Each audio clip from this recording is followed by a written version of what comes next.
Thank you so much. Namaste, everyone, and a big pranam to all of you. My name is Vaibhavi Haridas, and on behalf of Arva Yoga and Kriya Yoga, we welcome all of you to this wonderful session on Om, the Divine Sound. This is the fifth session of our series that we started 4 months ago at this point in time. And before we begin today, I had two quick announcements, and we'll be repeating these announcements every time as we move forward as well. One is we do have a Kriya Yoga initiation session happening in the month of September here in Philadelphia. So those of you who are joining us from Philadelphia, mark your calendars. September 27th will be an introduction talk. And then if you want to go through the whole initiation process, that will happen on 28th and 29th of September. So that's our first announcement. And then the second announcement is that 21st of June every year is celebrated as International Yoga Day. Again, for those of you who are local to Philadelphia area, we do have a yoga festival coming up on June 22nd, which is a Saturday, to honor this International Yoga Day. It's from 11 to 5 at Horsham, in the Horsham area, for those of you who are familiar with Philadelphia region. And this is a full day worth of yoga sessions and talks and vendors and food and fun. So just a fun little way to honor International Yoga Day. With that, I'm going to pass the baton to Swami Atmavidyananda ji. Thank you so much for taking us through all of these wonderful topics so far, and really looking forward to this very profound session today. Thank you, Swamiji. Thank you, Ma. Let us close the eyes for a moment. Remembering formless divinity and the masters, we will begin with a prayer. Om Sahana Vavatu Sahano Bhunaktu Sahaviryam Karavavahai Tejasvinavadhitamastu ma vidvishavahai. Om Shanti Shanti Shanti. May the Divine protect us all. May the Divine nourish us with knowledge and wisdom. May we meditate and pray together. May there be no discord among us. May there be more peace and love within, among us, and in this entire creation. Om, Amen. I bow to one God who is omnipresent and formless. Humbly I bow to all the saints and sages of all times and places. I bow to lineage of Kriya Yoga masters, feeling presence of God in each one of you. I bow to you all.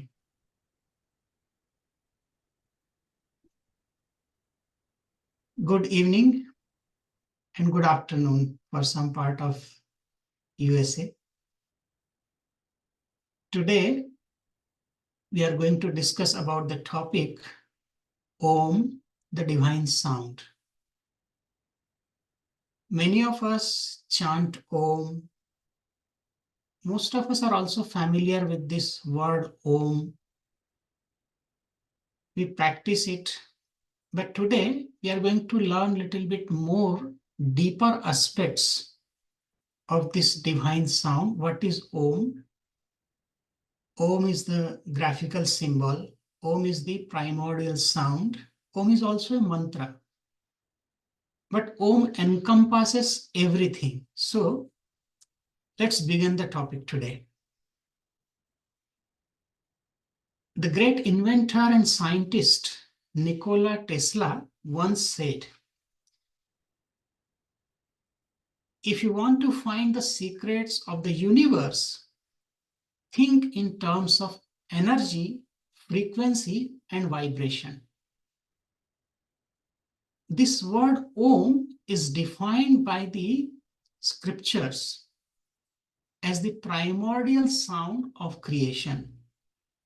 It is the original vibration of the universe From this first vibration, all other vibrations are able to manifest. If you remember our previous classes, we discussed about the evolution of elemental creation. So the first thing, as you remember, that God thought, let me become many. So thought itself is the vibration. So Om is the first vibration, and we'll discuss what Om is. So if you see, Om is the divine sound. Now, if you read the Mandukya Upanishad, which tells a lot about the word Om, complete detail you can find in this entire Upanishad, which is not big Upanishad, 19-20 verses. It says, Om iti etat aksharamidam sarvam tassa upavyakhyanam bhutam bhavat bhavishyat iti sarvam onkar eva yach anyat trikalatitam tad api onkar eva. This imperishable Om, and it is all this, means everything else. Whatever be the past, present, and future is like an exposition, explanation, or commentary on the meaning of this great truth, the imperishable Om. So this is the beginning mantra of Mandukya Upanishad, Om.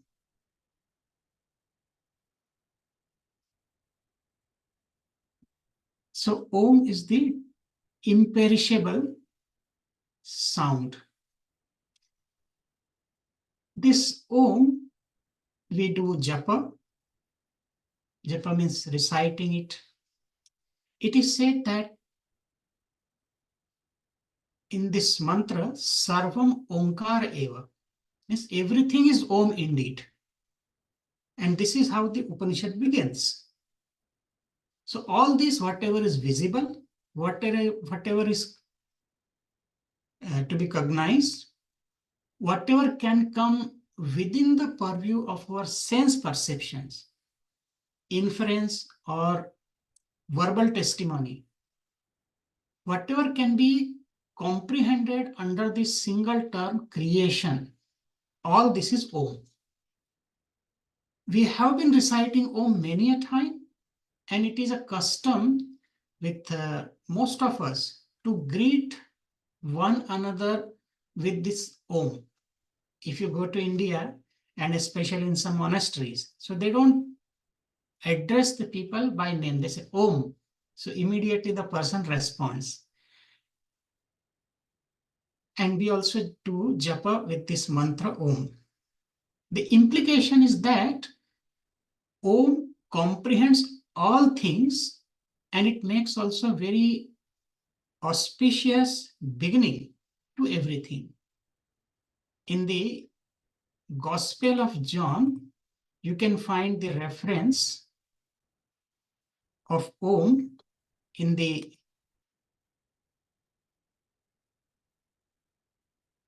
Om as the primordial sound. In the Gospel of John, it is first chapter, passage number 1 to 4. In the beginning was the Word, and the Word was with God, and the Word was God. He was with God in the beginning. Through him, all things were made. Without him, nothing was made that has been made. Just think, when we speak something, how did we start learning? We started with alphabets. First we learned some letters like A, B, C, D, or in Hindi language, A, E, like that. Whenever we speak something, so we open the mouth. When we open the mouth, what is the first letter comes out of the mouth? You see, A. When we open the mouth, the letter A, it is pronounced. And when we close the mouth, like so M. Ma is the letter which is pronounced. So between opening and closing our mouth, we speak all the letters, words, or sentences. Anything we speak, anything we express, it is between A and M. So Om consists of three letters, A, U, M.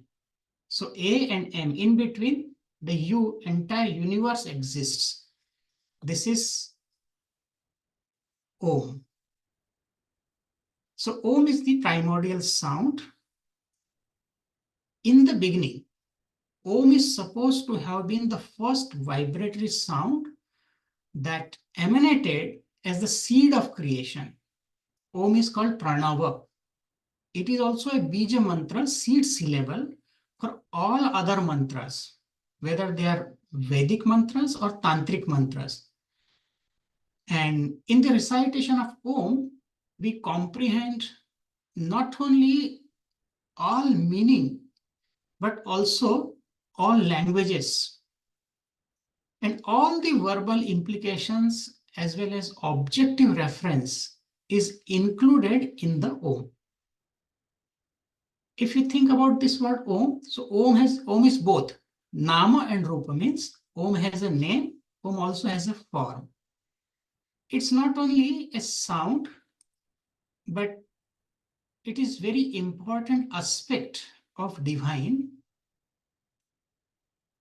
Om is not just for chanting or recitation, but Om is consisting the entire universe, and approximately 17 languages use this word Om. The recitation of Om is the speaking of a universal language, no matter in which country, which place we are. But when we say Om, Om is the universal language. And this universal language, which it is the origin of all language, we can say, because Om is the first word. So in the recitation of Om or Pranava, there is vibration. Let's think about some words. When we utter any letter like A, B, C, a particular part of the vocal system begins to vibrate. If you look at me, A, you can feel that vibration here. When you say C, there's a different part of the mouth vibrating. But when you recite Om, the entire sound box begins to vibrate. And it's a matter of experiment. Any one of you can experiment with it and observe the result. The whole sound box begins to function, not just a part of sound box, and all the languages can be contained in Om because of the fact that in the recitation of Om, every part of our vocal organ begins to vibrate. And naturally, every word, every phrase should be somehow included in the root sound that is created when Om is chanted. Not only this, the recitation of Om has another significance or meaning.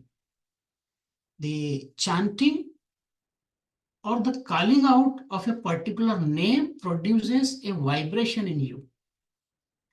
And you have a feeling generated within you by the recitation or calling out of a name. For example, Jasmine.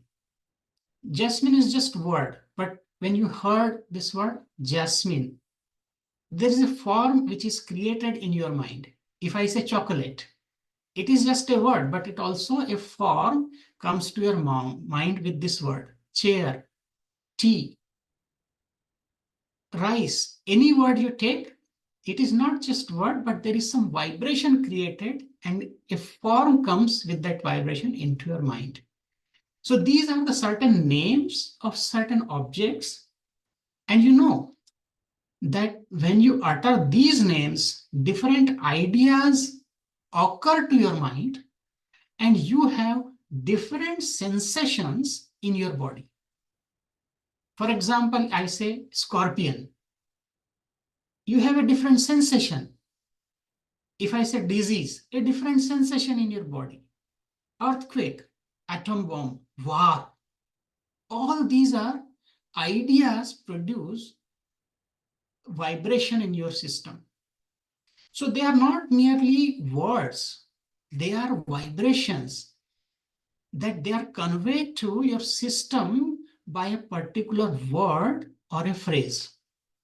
And Om is also a vibration, not only a word or a sound.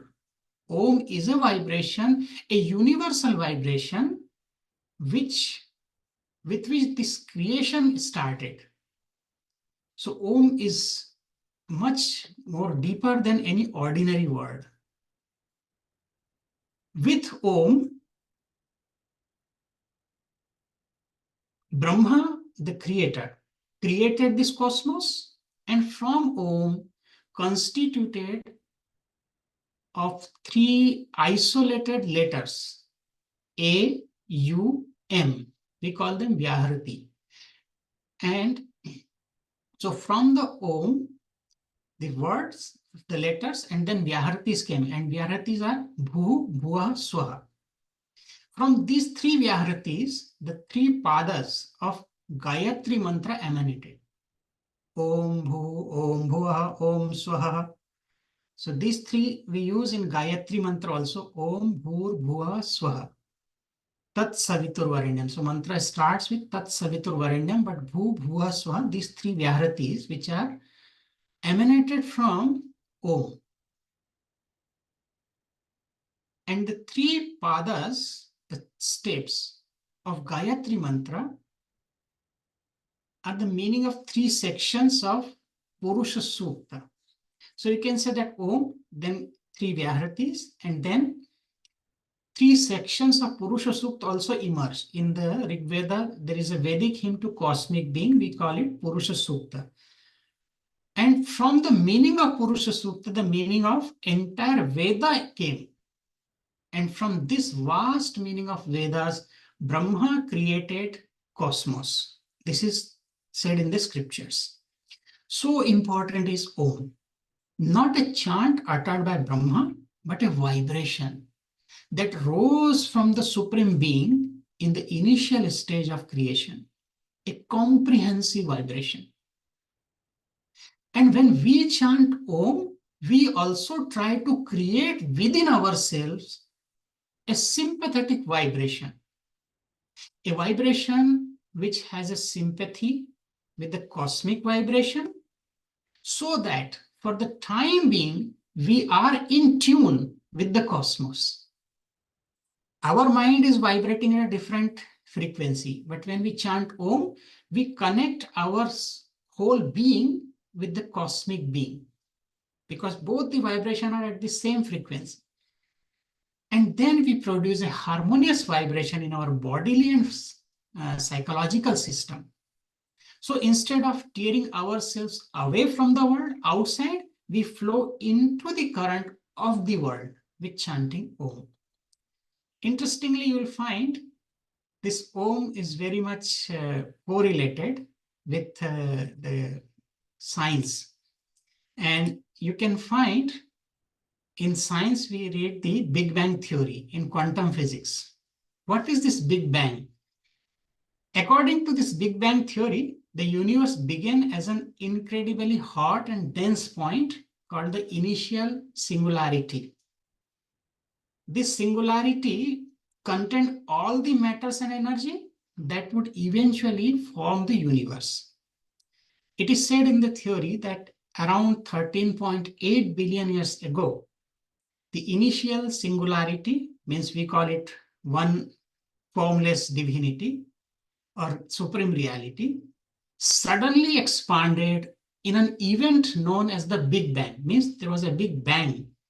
What is this Big Bang? It is the universal first vibration sound Om. And as this universe expanded, it cooled down. This rapid expansion and cooling allowed particles to form, leading to the creation of atoms, stars, galaxies, and everything we observe today. This is what the Big Bang theory. But this creation started with a Big Bang, means this universal first vibration, reverberating sound.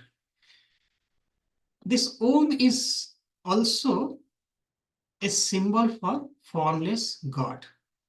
If you see in the scripture,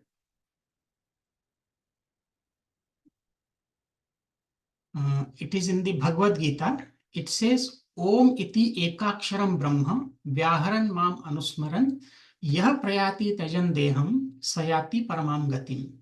One who departs from the body while remembering me, means remembering God, the Supreme Personality, and chanting the syllable Om will attain the supreme goal. Means not only when we are alive, but when we leave this physical body. And if we chant Om and leave this body, then we attain liberation. In Patanjali Yoga Sutra, the first book, 27th Sutra says, Tasya Vachakah Pranavah. This word expresses him as Pranava or Om. So Pranava or Om represents God, the Absolute.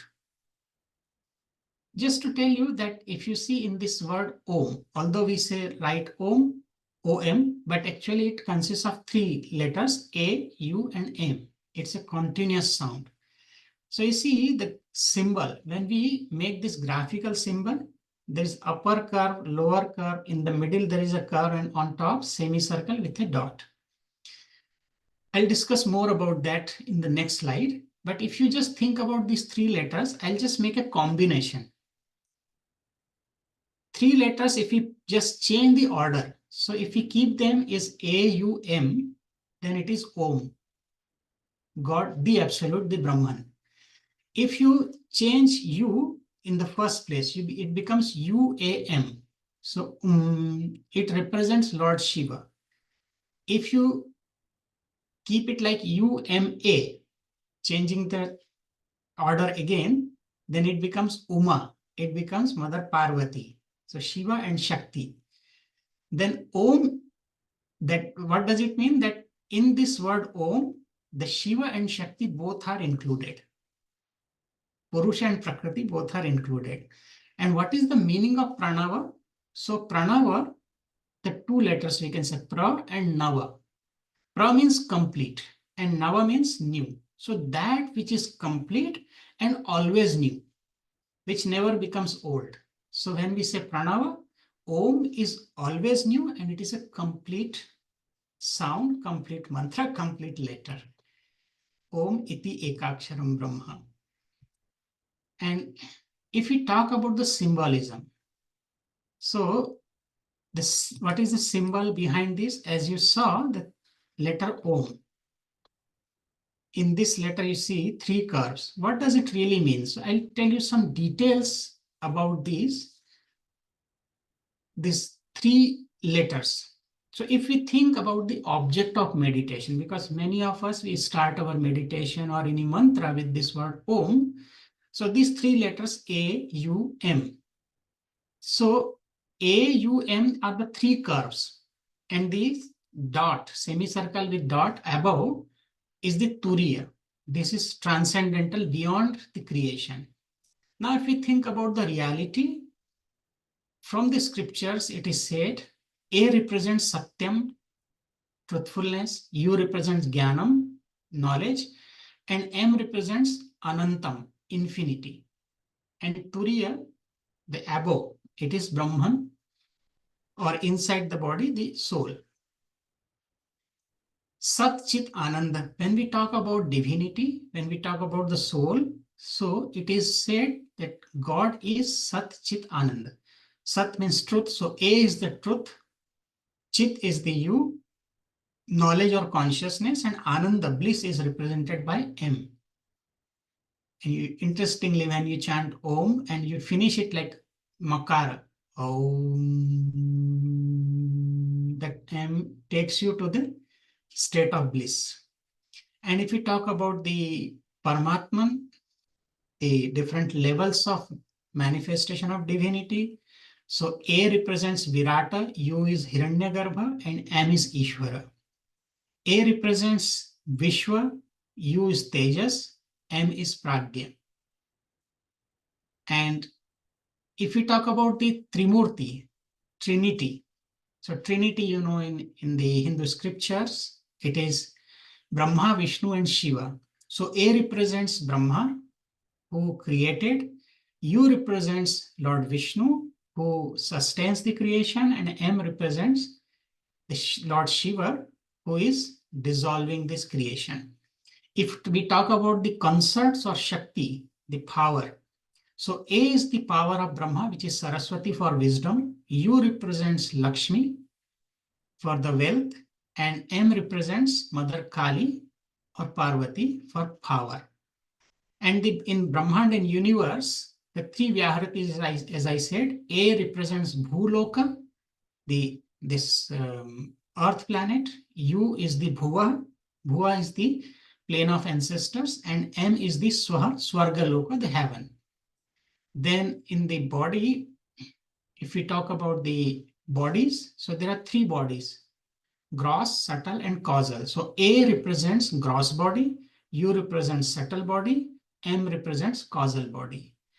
And in the Kriya practice, we have triple divine qualities we experience.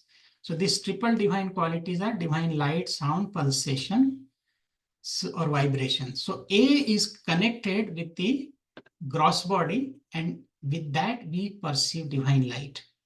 U is connected with the subtle body, and that is connected with pulsation or vibration. And M represents the causal body. With the help of that, we hear the divine sound. And the dot above, when we transcend these triple divine qualities, we reach the state of bliss, supreme bliss in Paravastha. Similarly, if you see further, if we talk about the Shakti, so A represents here Prakriti, U is Avyakta, unmanifest, and M is Maya.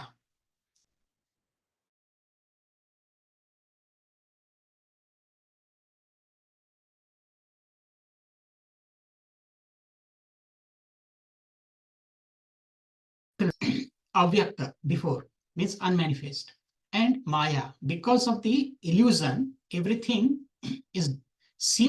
appears to be true, but it is not really true. Then if we talk about the gunas or qualities, A is connected with tamas, U is with rajas, and M is sattva. And if we talk about the experience, so A is connected with the experience of moha, delusion, U is with the pain or dukkha, M gives us pleasure or sukha. Then framework of universe, we say time, causation, space.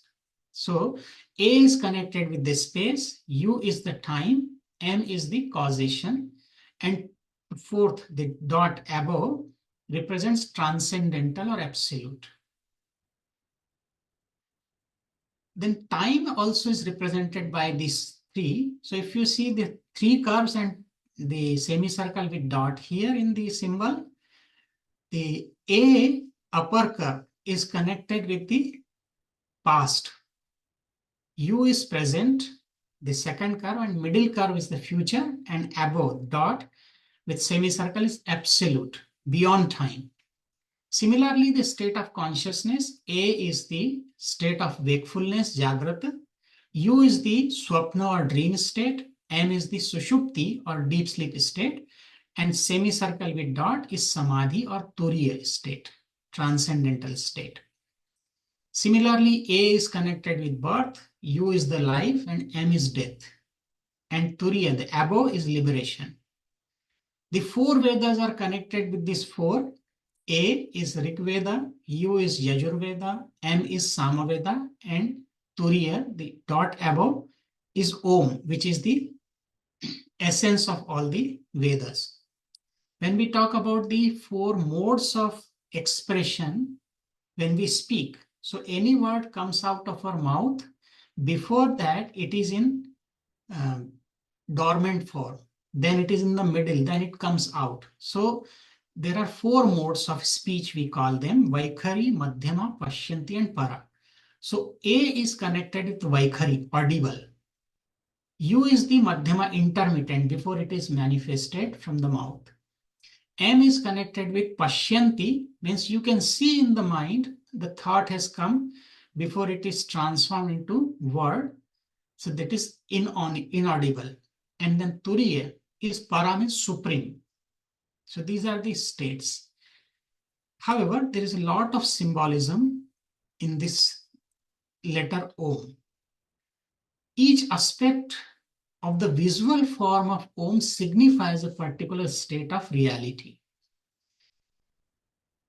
So we see, if we go deeper, it can be much longer, but we think about this symbol. So AUM, for us, it is more connected with the three states of awareness, four states, I would say: the wakeful, dream, deep sleep, and transcendental state in meditation, which we experience. However, Om encompasses all of the creation, and its merciful energy can be attained by anyone who seek it by chanting. No matter who they are, where they come from, or whichever faith they follow. But anyone who chants Om can experience these divine qualities. In the Kriya practice, we hear these three. And also, if you remember, in our Kriya practice, there's a technique in which we hear the divine sound. Not only we chant, but in practice, we also hear this divine sound.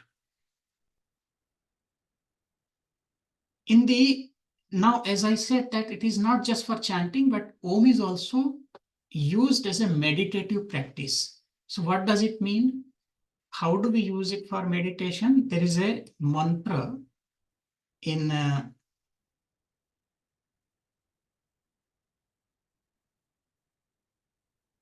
Upanishads. In Shvetashvatara Upanishad, in the first canto, first chapter, 14th mantra. It's a beautiful mantra. Swadeham aranim kratva pranavam cha uttar aranim dhyana nirmathanabhyas भ्यासात एवं पश्येत निगूढ़वत. Swadeham aranim kritva. In the ancient time, when people were performing fire ceremony, so there were no lighters or matchboxes. They used to produce the fire with two wooden planks. There was one wooden plank and wooden block above. And then they were churning the upper block, and with that churning, the fire is manifested. And till now, in some traditional organization, they produce the fire with that. I have seen in my own eyes during the Prachi Parikrama and some big ceremonies in Odisha. I saw that how they churn the piece of wood. So what is the meaning here? Swadeham aranim kritva. Externally, we see the two pieces of wood to create fire, to manifest. But here in the mantra says, making one's own body as the lower piece of wood, which is called arani. And the pranava is the upper piece of wood. For the purposes of ritual, the fire is kindled by rubbing these two pieces of holy wood or short sticks. They are known as arani. And practicing the churning in the form of meditation, one should realize the inherent divine, as one would find out something hidden like fire in the aranis. So when we make the body as the lower piece of wood and pranava, this sound, divine sound Om or pranava, as the upper piece of wood, and then we meditate, means it's like a churning. Meditation with Om. And then as the two pieces of wood are rubbed or this journey, the fire manifests, so also the knowledge manifests within us, which is called fire of knowledge. So Om is used as a meditative practice. Now, I'll tell you a little bit more about it. Another mantra in Mundak Upanishad, second canto, second chapter, fourth mantra. Pranavo dhanu sharahai atma brahma tat lakshamuchyate apramattena vedhavyam sharavattanmayo bhavet.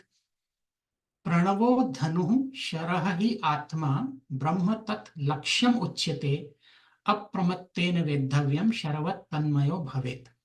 The literal meaning of this mantra is the syllable Om is the bow and the aspirant is the arrow and the Lord Brahman is the target. And this target is to be hit without making a mistake, without error. And thus one becomes united with it as the arrow becomes one with the target. This is literal meaning, but this is a beautiful mantra which speaks about the technique of Kriya Yoga. There are actually three meanings of the word dhanu. Dhanu means bow, bow and arrow. This is an analogy here. So pranava dhanu. Make the pranava or om. Om is the bow and our soul is the arrow. And what is the target? Target is the absolute Brahman in the fontanel. Then apramattena vedhavyam. You have to pierce this target without any error, without any distraction. Means with full concentration and become with the target one in union, like after hitting the target, the arrow becomes one with the target. So also we have to become one with Brahman. Now, how does it happen? So there are three meanings of the word dhanu. Here, pranava dhanu. So first meaning of dhanu or bow. First meaning of bow is omkara or om sound. If you see the first here, the symbol om. So this is the meaning. Pranava or om is the bow. The second meaning of bow, dhanu, if you read in Bhagavad Gita, first chapter, dhanu udyamya pandava. So hold the bow. Lord Krishna is telling Arjuna, you should hold the bow. Now, which bow he is talking about? Not only the external bow, but here, what is bow? Bow means our spine, which has 7 chakras. To have thorough control over the chakras in the spine is the meaning of holding the bow. And third meaning is that if you look at this picture of little yogi, third meaning is bow means the 2 eyebrows. You can see here, the 2 eyebrows are like a bow and arrow of breath. So from the nostril, from here, when our breath is slowly going up to the fontanel, and with the concentration, when we are touching this top of the head or fontanel, as Gurudev used to say, so that is the target, and the breath is the arrow, and these 2 eyebrows, they are the bow. So with this bow, in this mantra, it is said that your breath should be so slow and feeble, and with full concentration, just you should go and hit the target of Brahman. And through Paravastha, through Kriya Pranayam technique, we achieve this state when the breath becomes very slow, feeble, and we can hit the target and remain in fontanel. So this is the meaning of bow here. Pranavo dhanu sharahi atma. Making the breath as your arrow, use it. And these 2 eyebrows means take the concentration above. And you know that when we are shooting the arrow, so if we pull it very long or pull it too behind, it will hit to a far distance. So also that when our breath becomes slow, long and deeper, means we take it long, deep, then we can hit it to the farthest distance. and then we become one with the target in Paravastha. So this is Pranavo Dhanu Sharahi Atma Brahma Tat Lakshyam Uchyate. Our target is Brahman. I'll not elaborate too much because of the shortage of time in this class. Another mantra I remember, the shloka, it is the verse in Bhagavad Gita about Omkara or Bo, about the Pranava. It is said in the 9th chapter, 17th verse, Vedyam Pavitram Omkara Rik Sama Yaju Evacha. Lord Krishna is telling that I am the purifier. Pavitra, I am the purifier. The goal of knowledge, Vedyam, the sacred syllable Om, Omkara. So Lord is telling three things, that I am the Vedyam, I am the goal of knowledge, I am the purifier, and I am the Omkar, sacred syllable Om. Then he's telling Srik, Sama, Yaju. So I am the Rig Veda, Samaveda, and the Yajurveda. So when we chant Om, we are not chanting a word only, but we are becoming one with God. We are experiencing the power of God in this mantra Om. Vedyam Pavitra Omkaram. This is a beautiful prayer when we meditate on Om. So Om is also, as I said, it is object of meditation. So when it is object of meditation, we also pray. It is a prayer to Lord Shiva in which you can find this verse. Omkaram bindu sanyuktam nityam dhyayanti yoginaha kamadam mokshadam chaiva Omkaraya namo namaha. Omkaram bindu sanyuktam nityam dhyayanti yogina. So in this prayer we say that salutations to him who resides in the spiritual heart center as Omkara, on whom the yogis constantly meditate, who grants all desires and also liberation. Kamadam, mokshadam. Remember this too.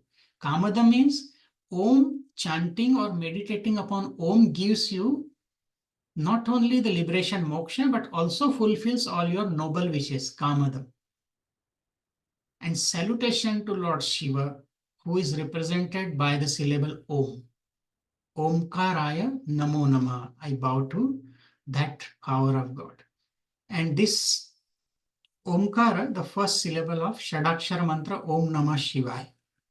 When we say Om Namah Shivaya, so it begins with Om.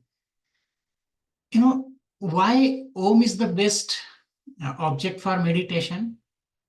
Because it is said, Yat dhyayati tad bhavati. Whatever one contemplates or meditates upon intensely, that he becomes. If you think about a sweet, then you become sweet. If you think about any object, you become that object. So when you think, when you meditate, when you contemplate and meditate upon this Om, Pranava, you become Pranava, you become Om. Yad dhyayati tad bhavati. So I'll take you a little more deeper. I remember another beautiful mantra. It is from Vijnana Bhairava Tantra. Vijnana Bhairava Tantra is a very special scripture and a beautiful commentary. When I read that, many of the mantras are like they are talking about the Kriya techniques. In that mantra, it is in this 39th mantra, it is said, Pranava Adi Samucharat Plutante Shunya Bhavanat Shunyaya Paraya Shaktya Shunyatam Eva Bhairavi. Here Lord Shiva is teaching Mother Parvati.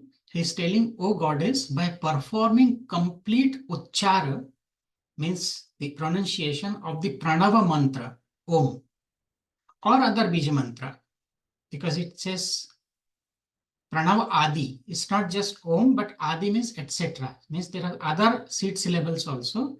And meditating on the still silent void space at the end of its protracted sound, one enters into spacious openness by means of that space, which is the supreme power or Parashakti. It's very complicated. I'll tell you in very simple words.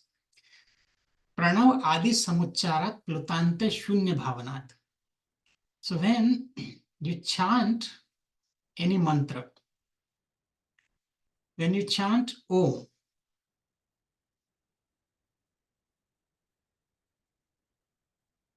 you enter into a meditative mood. You're not merely reciting a sound or a word or a phrase. You are creating a vibration, as I told you in the beginning. To point out once again, you are creating a vibration. And what sort of vibration?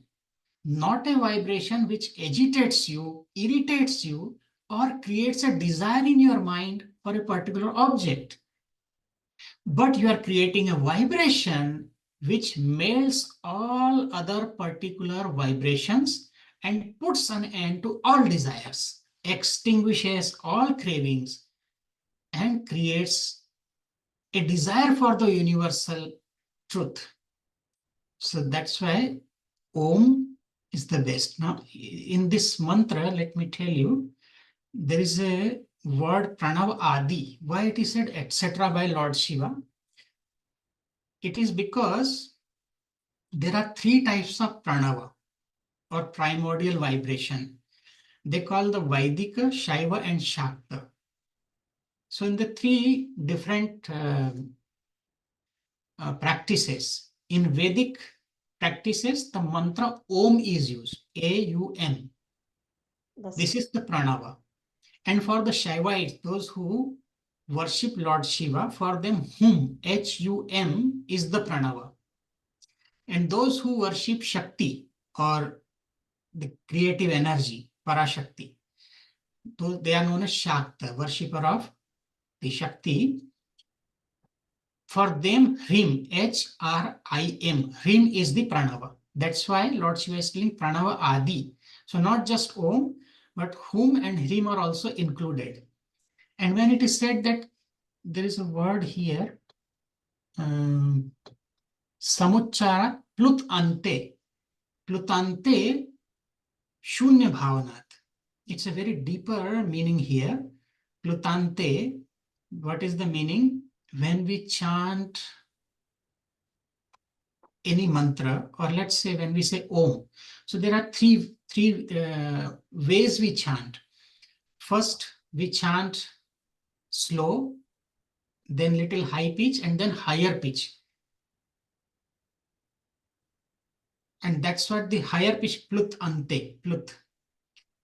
It is related to Sanskrit grammar. Dirgha, Rasva, Dirgha, and Plut. There are three ways of chanting. I'll tell you the example. Let's say, have you heard about the rooster? When rooster in the early morning making some noise to wake up other people. So in the beginning, it is making some noise, and it is the low pitch, you can say, then medium pitch, and then it is little higher pitch it is saying. So this is the way Om we chant slow, then medium pitch, and then higher pitch. And Plut Ante, and at the higher pitch, when we are at Ante means at the end, we are merged into Shunya Bhavanat. Now you see here, A, U, and M. These are the three letters here. So we chant, when, many of the people, they chant Om, but there's a way of chanting Om.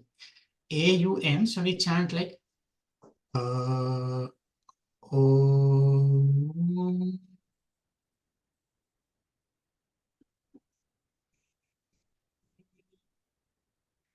So A-U-M, A-U-M. So we chant O-U-M like that.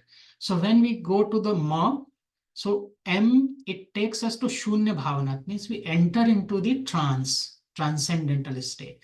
So we transcend time, causation, and space, and we go to परावस्था. शून्यया परया शक्त्या शून्यताम एति Bhairavi. However, this mantra I have explained in other class in much deeper meaning, which we can cover some other time because it's too much for now. Just think this object of meditation, Om. So we create this beautiful vibration. As the fire burns a straw, the desire for universal or this universal, all the universal desires burn up. This related to our world. Worldly desires burn up and only universal desires remain. So when we recite Om, even 3 times, the desire for 3 times, and if it is done correctly, it is enough to burn up all our mistakes and to put a complete stop to all desires, worldly desires, and make us calm, quiet, and content within. And the taste of correct recitation of chanting Om is that you become calm in your mind and feel satisfied with what you are and what you have. So you say that, how do I know that I'm chanting correctly? So after chanting, when you feel that you're completely free from any worldly desire, and when you feel completely calm, that is the correct way of chanting, because it is not going to create any vibration of agitation or restlessness. Rather, it completely eliminates those vibrations or desires. And when you come out of your meditative mood with a desire persisting, it would only point out that your contemplation has not been perfect. So when you come out of your meditative mood after chanting Om or meditating on Om, you will not be having any desire for some time. After that, because of the influence of Maya or the world, slowly you'll come back to the world. However, the desire for things was lurking within while you are in a mood of contemplation. Even the chant of Om was not properly done. No matter, still you should do it. The chant of Om should go together with the thought of the universal reality. I was there in Bangalore in 2016 in the Yoga University, S. Vyasa. So they also use this Om for relaxation. To relax the body, because AUM, it represents the 3 states of awareness. So with this divine sound, they are healing. This is also a healing sound. And I'll just show you one diagram here that how they were using.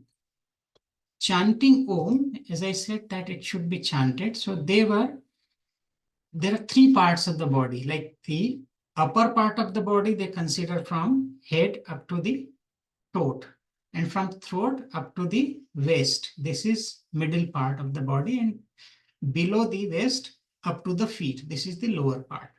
So the way of chanting Om for the relaxation or healing the body, completely body and mind, so they have to chant. So when they chant the first letter A, so they say, so you are thinking about the lower part of the body. Then you,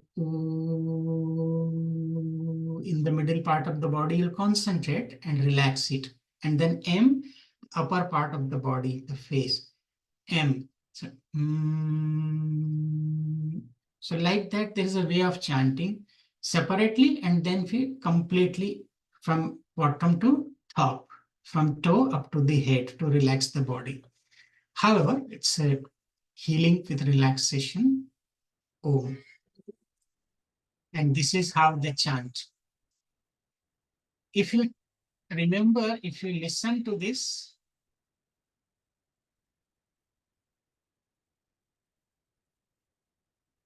it has a healing effect.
So this is chanting Om.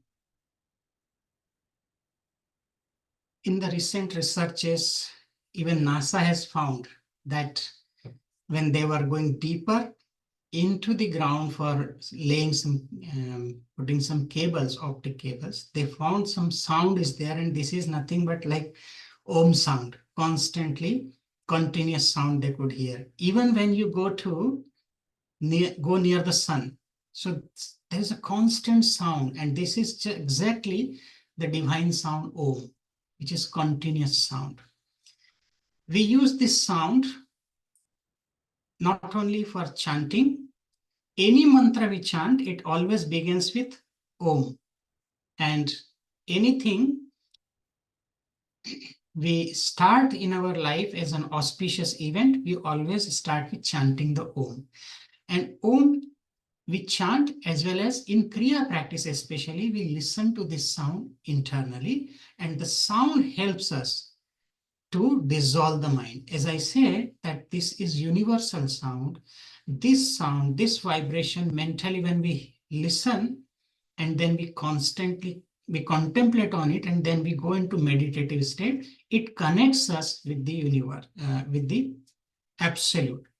Because the vibration of our individual body or mind, they go to infinite and they become one with the vibration or the same frequency when we have, then we are merged into divinity. So Om is a graphical symbol. Om is a primordial sound. Om is a mantra. And we use this word Om in our day-to-day life.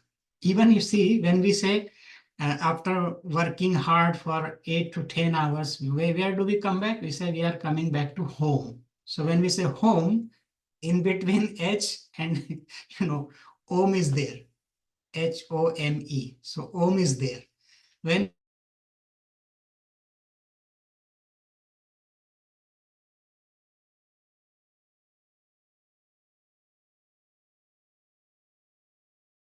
we say this, and we are saying it, we are connecting with the universe. However, I'm happy to share a little bit about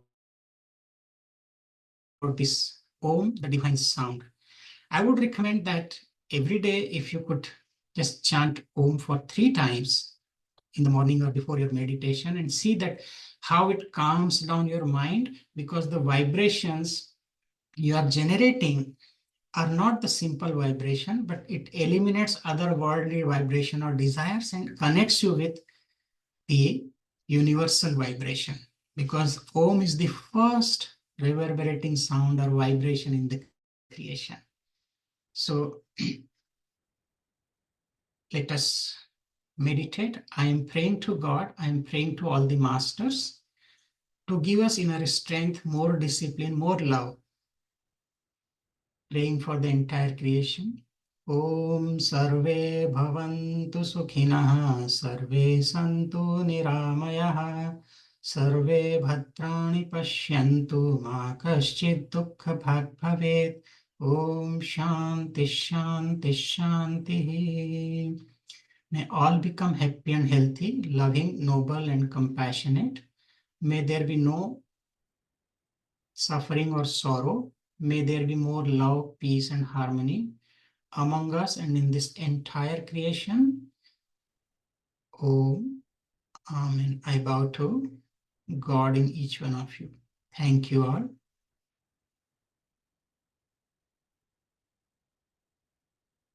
Just we would like to remind you that in Philadelphia, as Vaibhavima has also informed, in Philadelphia area, we have a Kriya initiation program from September 27th to 29th. 27th is the public lecture on Kriya Yoga introduction, and 28th, 29th are the weekend, that is the Kriya initiation. If you are in that area, you are welcome to join for initiation or further information if you would like to have, you can always write to us at kriya.org.